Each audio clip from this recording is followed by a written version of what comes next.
Welcome back to This is a Commander channel, where this is a Commander channel, and today I'm going to talk about Commander, tough rules, and cool interactions, episode 59.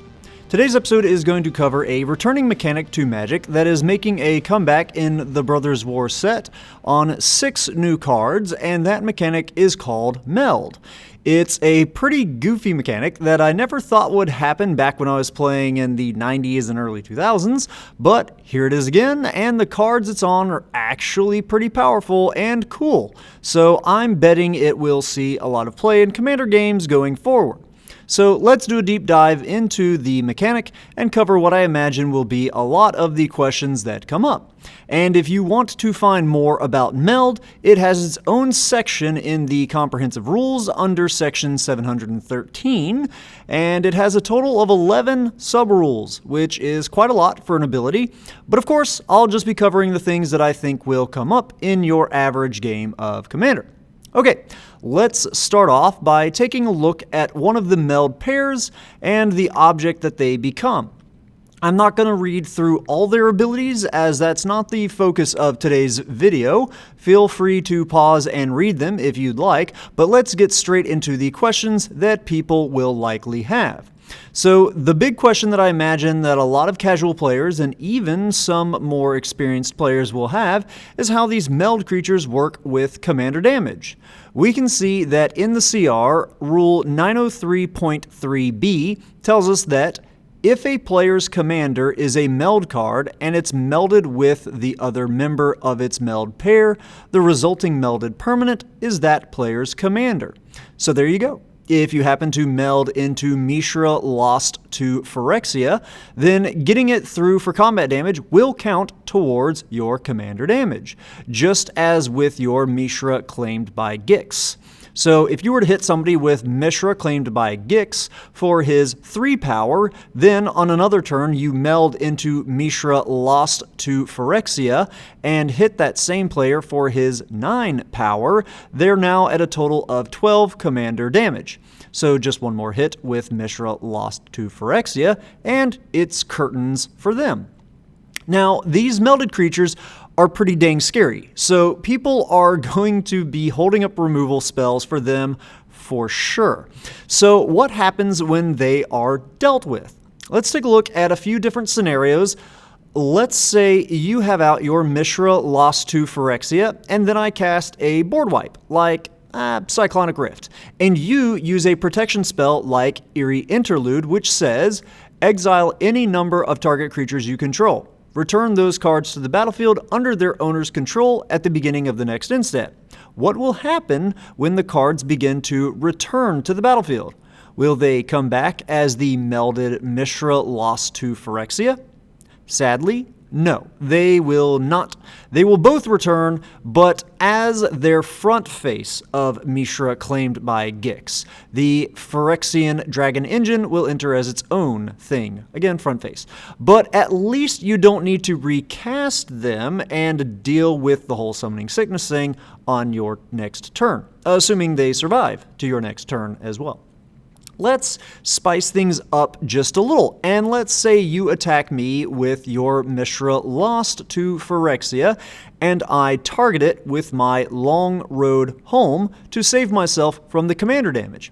We know that it will come back as the 2 separate cards individually, but what about the +1/+1 counter that Long Road Home said to put on it? It's now a them, plural. So do you just have to pick which creature you put the 1 counter on? Nope, no choice needed. It just brings them both in with the counter on both of them, on each of them.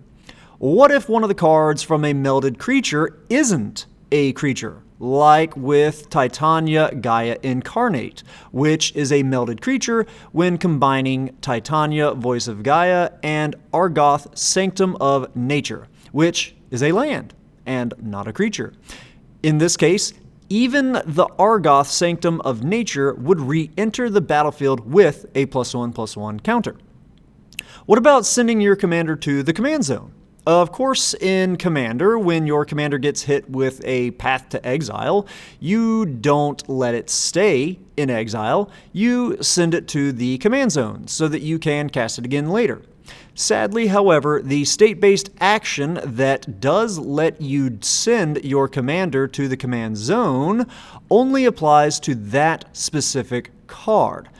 So, your Phyrexian Dragon Engine will be stuck in exile. If your melded commander is just simply killed, if it just dies and goes to the graveyard, then if you run some reanimation cards, maybe artifact or creature reanimation, then you can at least try to get it back that way. Here's another goofy card, Unexpectedly Absent. It's not a super popular removal spell, but I think that it should at least see a little bit more play, as it can hit any non-land permanent, it works at instant speed, and it gets around indestructible as it puts the permanent into the owner's library. It doesn't destroy. It doesn't even exile, which can be even another tricky way to get creatures back. So it's something that we don't see all that much. So what happens if this targets a melded creature like Mishra lost to Phyrexia with X equal to, say, 3 in this situation? And then you decide not to send your commander to the command zone.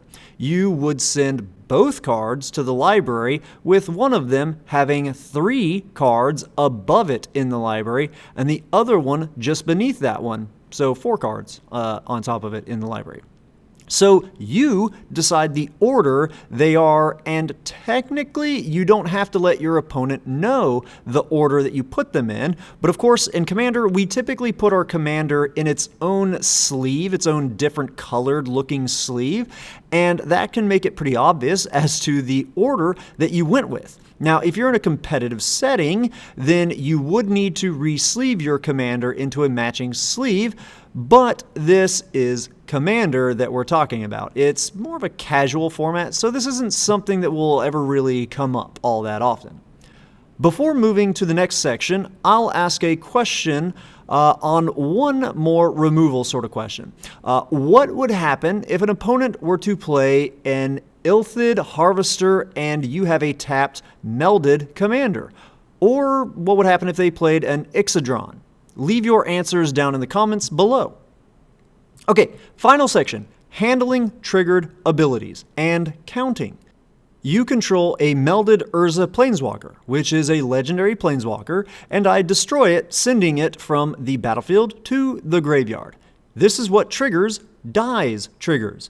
During this time, you also control a Marionette Master, which says, whenever an artifact you control is put into a graveyard from the battlefield, target opponent loses life equal to Marionette Master's power. Now, you might be saying, well, of course this doesn't trigger the Marionette Master, this is a Planeswalker that's dying.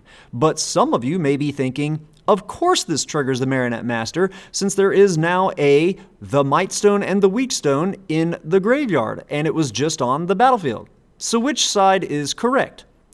Sadly, for you and your Marionette Master, it will not trigger. We can see that the wording on Marionette Master says, whenever an artifact you control, and it does not say, whenever an artifact card you control. For more information about this, check out Tough Rules and Cool Interactions, episode 24, which goes into more detail about things like the difference between a creature card, and a creature spell.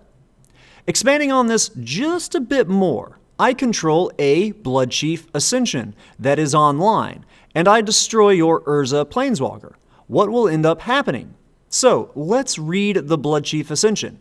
It's an enchantment that says, whenever a card is put into an opponent's graveyard from anywhere, if Bloodchief Ascension has 3 or more quest counters on it, you may have that player lose 2 life. If you do, you gain 2 life. So, how many triggers would I get from my Bloodchief Ascension by destroying your singular Urza Planeswalker? And before I answer this, I will say that there will be no change whether you decide to send your commander to the command zone. The answer here is that there isn't one trigger of 2 life loss and 2 life gain, but actually 2 triggers for a total of 4 life loss and 4 life gain. The reason for this is again all because of very specific wording. The Bloodchief Ascension says that whenever a card is put into an opponent's graveyard, and when your single Urza Planeswalker dies, it is actually sending 2 individual cards to the graveyard from the battlefield. Counter to this, a card like Massacre Worm that says whenever a creature an opponent controls dies, that player loses 2 life. This would only trigger once if I destroyed your Mishra Lost to Phyrexia. Even though 2 creature cards are going to the graveyard, it is only 1 single creature that is dying. 2 creature cards, but only 1 creature. Whew! Alright, that's the stuff I was able to come up with for now. I'm sure that there are some things that I missed. There will always be lots of other cards that I'm sure people will have questions about, like maybe what happens when a melded creature gets hit with a Chaos Warp? Or better yet, what happens if you put a Phyrexian sticker onto your Dragon Engine and try to meld with it and your Mishra claimed by Gix? Because now you have a Phyrexian Dragon Engine. Curious. So please ask those sorts of questions down below in the comments, and I'll do my best to answer them. Also, thanks to those of you who have also answered a lot of the questions that players have been asking down in the comments. Of course, the comments that you make do help out with the algorithm for more people to be able to find these videos and help them out in their games. But also, it's just nice for those asking questions to get their answers quick. I don't always get the notifications about those comments. Sometimes they go a little unnoticed because YouTube is just weird like that. So, yeah. Anyhow, that's all I've got for today's episode. As always, I hope that all of you found this video to be entertaining at least, and I hope that a few of you have even learned something about the crazy rules in this great game of Magic. Have a good one. Ta-ta.